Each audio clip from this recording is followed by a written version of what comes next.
একজন জানতে চেয়েছেন যে নামাজ পড়ে না কিন্তু কুরবানি করে, কুরবানি হবে কিনা। সাথে সাথে আমার জানার বিষয় হচ্ছে অনেক সময় ভাগে বেনামাজির সাথেও কুরবানি দেওয়া হয়, এই ক্ষেত্রে জেনে বুঝে বেনামাজির সাথে কুরবানিতে ভাগ দেওয়া যাবে কিনা। মৃত ব্যক্তির নামে কুরবানি করা যাবে কি? আমার আব্বা আম্মা ইন্তেকাল করেছেন, তাদের পক্ষ থেকে আমি কুরবানি দিতে চাই, এক্ষেত্রে শরীয়তের কোনো বাধা আছে কিনা দয়া করে জানাবেন। আমার স্ত্রীর কোনো টাকা নাই কিন্তু তার স্বর্ণ আছে 11 ভরি। আমার জিজ্ঞাসা, স্বামীর কুরবানি থেকে স্ত্রীর কুরবানি আদায় হয়ে যাবে? একজনের নিয়ত শুধুই গোস্ত খাওয়া হলে বাকি 6 ভাগের কুরবানি কি আদায় হবে কিনা? কসাইকে পারিশ্রমিক হিসাবে চামড়া বা গোস্ত দেওয়া যাবে কিনা, এই ক্ষেত্রে শরীয়তের বিধান কি? প্রিয় ভাইয়েরা, 1 নম্বর বিষয় যেটা, সেটা হচ্ছে নামাজ পড়ে না কিন্তু কুরবানি করে, কুরবানি হবে কিনা। এর 2টা পার্টের উত্তর আছে, একটা শুনলে আপনাদের কষ্ট লাগবে, একটা খুশি লাগবে। খুশিটা হচ্ছে যে কুরবানির স্বতন্ত্র একটা ইবাদত, সুতরাং সালাত স্বতন্ত্র একটা ইবাদত। আপনি সালাত পড়েন না, সালাত আদায় করেন, তার জন্য গুনাহ হবে। কুরবানিও করেন না, তার জন্য গুনাহ হবে। এখন কুরবানি করে ফেলছেন, আল্লাহ রাব্বুল আলামিন এই কুরবানি আদায়কারী হিসেবে আপনার কুরবানি আল্লাহ কবুল করে নিতে পারেন। এটা হচ্ছে একটা বিষয়। কিন্তু দুঃখের জায়গা হচ্ছে কুরআনুল কারীমের সূরা মায়েদার 27 নম্বর আয়াত আপনারা পড়ে দেখবেন, সেখানে আল্লাহ আয়াতের শেষের অংশে বলেছেন, ইন্নামা ইয়াতাকাব্বালুল্লাহু মিনাল মুত্তাকিন, আল্লাহ কবুল করেন কুরবানিটুকু কেবলমাত্র মুত্তাকি যারা, তাদের পক্ষ থেকে। এখন আপনার কাছে জিজ্ঞাসা, যেই বেটা সালাত আদায় করে না, এটা পাক্কা মুত্তাকি, তাই তো না ভাই? মুত্তাকি না? তাহলে আপনি কেমনে ভাবলেন যে আপনি সালাত আদায় করবেন না, আপনি কুরবানি দিবেন? আরো একটা বিষয় আছে, ইন্না সালাতি ওয়া নুসুকি ওয়া মাহইয়ায়া ওয়া মামাতি, আল্লাহ সিরিয়াল করছেন, আগে সালাত, আল্লাহ আমার সালাত আপনার জন্য, তারপরে নুসুক।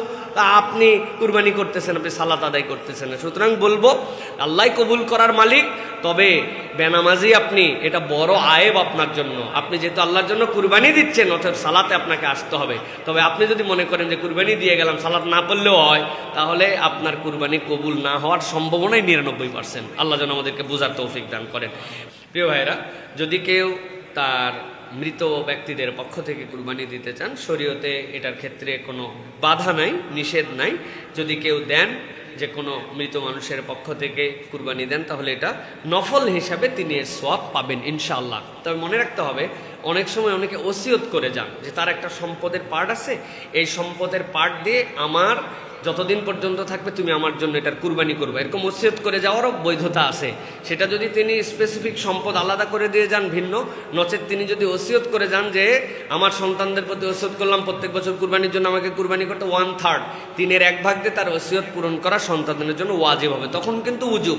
কিন্তু এমনি কিছু বলে যান নাই, আপনার মন চাইছে, আমার আব্বা আম্মা নাই, সুতরাং তাদের পক্ষ থেকে আমি একটুখানি, যেরকম আপনি তাদের পক্ষ থেকে দান সাদাকা করতে পারেন, যেরকম তাদের পক্ষ থেকে আপনি কল্যাণকর কোনো কাজ করতে পারেন, ঠিক একই রকম ভাবে তাদের পক্ষ থেকে আপনি এই কুরবানিও করতে পারবেন। এবং এই কুরবানি করার পরে তাদের অংশের যে গোশত বা এগুলো কিছু, এইগুলো সমুদয়টুকু দান করে দাও, আপনার জন্য উত্তম হবে। আশা করে যে আপনার উত্তর পেয়েছেন।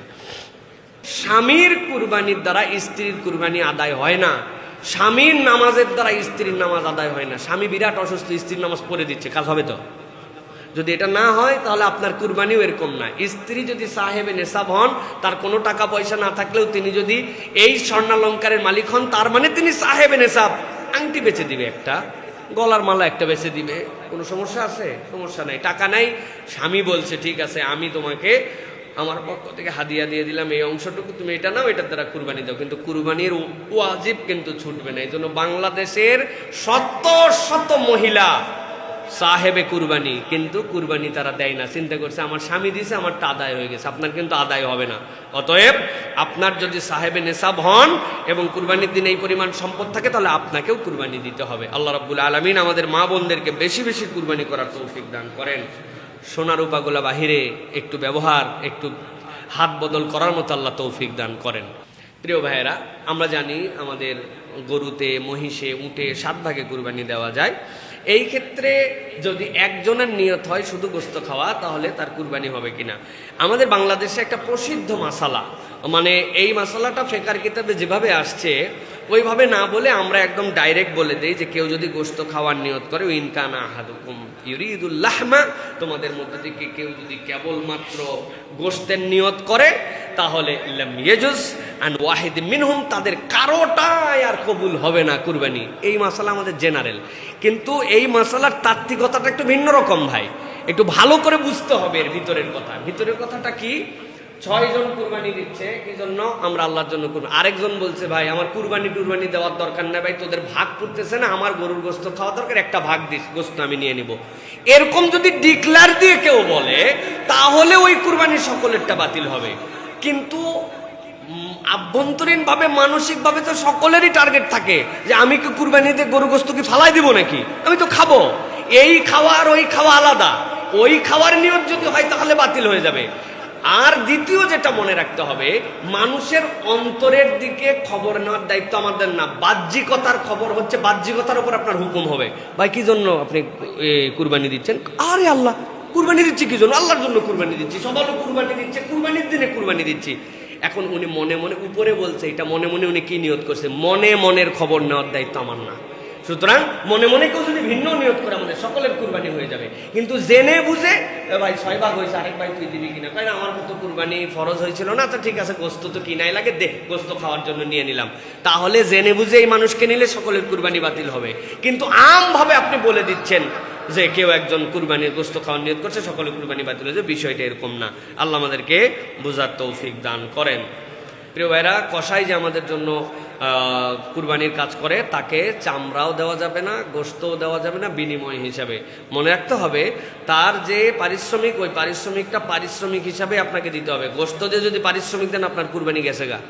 2 নম্বরে যে চামড়া তাকে দিয়ে দিচ্ছেন, কি হিসাবে দিয়ে দিচ্ছেন? দিতে পারবেন না। চামড়ার 2টা মশালা, আপনি দাবাগাত করছেন, চামড়া পাক করছেন, চামড়াকে শুকাইছেন, শুকে আপনি নিজের জন্য ব্যবহার করবেন, জুতা বানান, জায়নামাজ বানান, আপনার বাড়ির মধ্যে টাঙ্গায় রাখেন, আপনার যেমন চাই তাই করেন, কোনো সমস্যা নাই।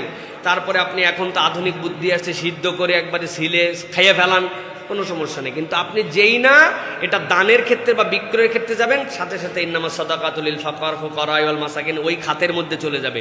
এটা ফকির মিসকিন ওই রকম জায়গায় দিতে হবে আপনাকে। সুতরাং সে আপনার কুরবানি করলো, আপনি তারে বলছেন চামড়া নিয়ে যাও, ও চিন্তা করলো 500 টাকা তো হলো, আর বাকিটা ব্যালেন্স করে নিলাম টাকা পয়সা দিয়ে, তাহলে এইটা কি আপনি দান করলেন নাকি এইটা আপনি তার পারিশ্রমিক হিসেবে দিলেন? এটা বুঝে সুঝে করতে হবে। সুতরাং টোটা ফাটা ভুল দিয়ে এত দামি কুরবানি যেন নষ্ট না করি।